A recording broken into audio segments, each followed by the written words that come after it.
I have spent my entire life either at the schoolhouse, on the way to the schoolhouse, or talking about what happens in the schoolhouse. Both my parents were educators. My maternal grandparents were educators. And for the past 40 years, I've done the same thing. But one of the things that we never discuss, or we rarely discuss, is the value and importance of human connection. Relationships. James Comer says that no significant learning can occur without a significant relationship. George Washington Carver says all learning is understanding relationships. Everyone in this room has been affected by a teacher or an adult.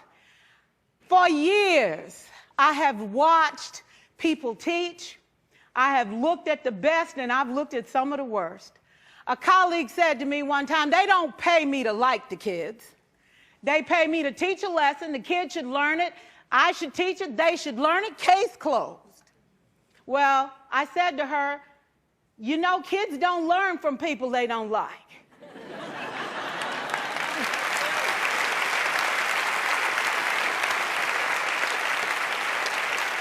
She said, that's just a bunch of hooey. And I said to her, well, your year is going to be long and arduous, dear. Needless to say, it was. Some people think that you can either have it in you to build a relationship or you don't.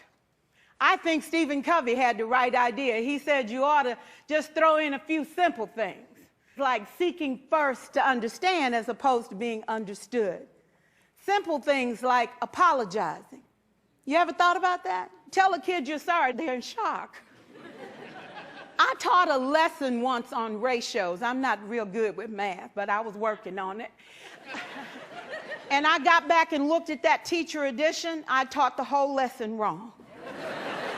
So I came back to class the next day and I said, look, guys, I need to apologize. I taught the whole lesson wrong. I'm so sorry. They said, that's okay, Miss Pierson. You were so excited. We just let you go.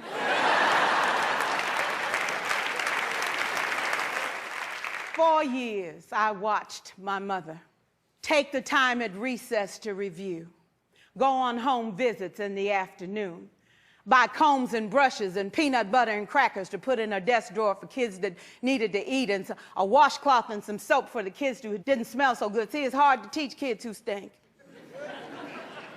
And kids can be cruel.